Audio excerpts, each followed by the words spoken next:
సాధన సంపత్తి బ్రహ్మ జిజ్ఞాసకు కారణం.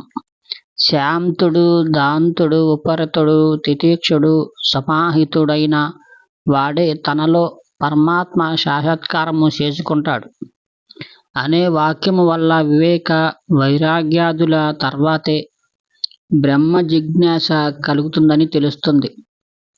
వీటిలో శరీరము నుంచి ప్రకృతి వరకు ఉన్న పదార్థాల కంటే జీవాత్మ వేరే అని తెలుసుకోవటం వివేకం.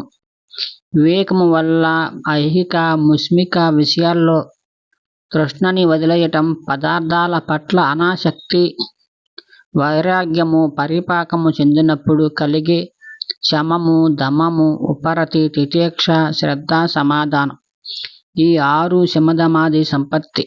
రాగ ద్వేషాది చిత్త దోషాలు లేకపోవటం శమం. ఇంద్రియాల్ని బయటి వ్యాపారాల నుంచి మరల్చడం దమం.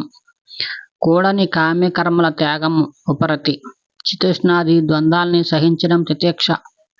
గురువాక్యాలు వేద వాక్యాలు యథార్థాలని తెలుసుకునే బుద్ధి శ్రద్ధ. నిర్విచార సంప్రజ్ఞాత సమాధి సమాధానం. మోక్షము కావాలనే ఇచ్చ ముమోక్ష. మోక్షానికి బ్రహ్మ జ్ఞానమే ముఖ్య కారణం. అమృతత్వము ప్రాప్తే మోక్షం. దీనికి బ్రహ్మ సాక్షాత్కారం తప్ప వేరే సాధనము లేదు. బ్రహ్మాన్ని తెలుసుకున్నవాడు అమృతతత్వము పొందుతాడు. అనాది అనంతము జగత్కారణము అయిన ప్రకృతి కన్నా సూక్ష్మము స్థిరము అయిన బ్రహ్మాన్ని ఎరిగి మృత్యుముఖం నుంచి ముక్తుడవుతాడు. ఇలాంటి వాక్యాల వల్ల బ్రహ్మజ్ఞానమే మోక్ష సాధనం అని సృష్టమవుతోంది. కర్మలు చిత్త మాలిన్యాన్ని దూరం చేస్తాయి. తద్వారా ఆత్మజ్ఞానం కలుగుతుంది.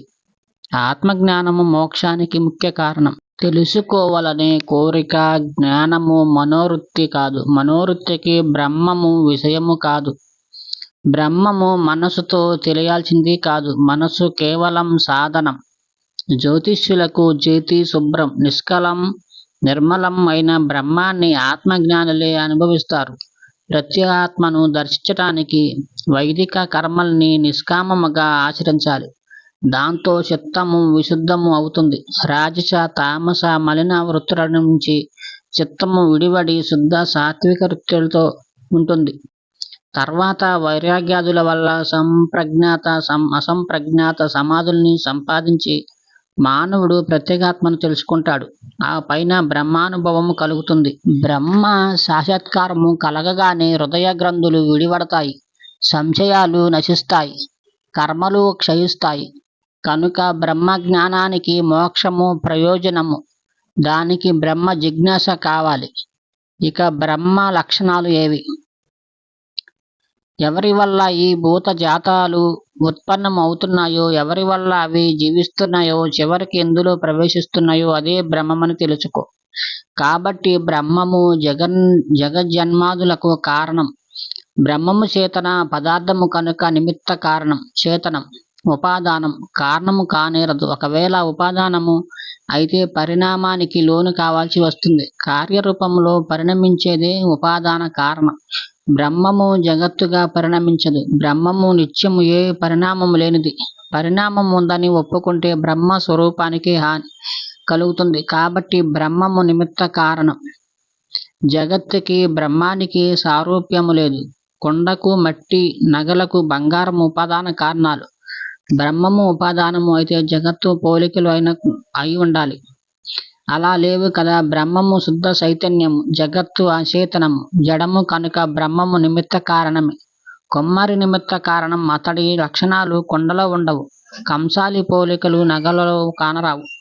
బ్రహ్మము సర్వాధారము, సర్వనియామకము, జగజ్జన్మాదులకు నిమిత్త కారణం, సర్వశక్తిమంతము, సర్వజ్ఞం. బ్రహ్మ పదము ఇందులో కూడా అనువృత్తిగా వస్తుంది. బ్రహ్మము శాస్త్రయనిత్వాతు వేదానికి కారణము. దానివల్ల బ్రహ్మము సర్వజ్ఞము, సర్వశక్తిమంతము అని తెలుస్తోంది. శాస్త్రమంటే వేదము. అది ఈ లోకంలోని మానవులకు అందరికీ హితాన్ని చేకూర్చటానికి, అహితాన్ని వర్ణించటానికి కావలసిన సాధనాల్ని శాసిస్తుంది. సర్వ ఉపాయాలకు, అన్ని విద్యలకు వేదము నిలయం. దానికి మతభేదము పక్షపాతము లేవు. వేదము మహత్తు, శాస్త్రము దానికి కారణమైన బ్రహ్మము సర్వజ్ఞము కావాలి. శాస్త్రాన్ని నిర్మించే మహనీయులకు అందులో ఉండే విషయము కన్నా ఎక్కువ జ్ఞానం ఉంటుంది.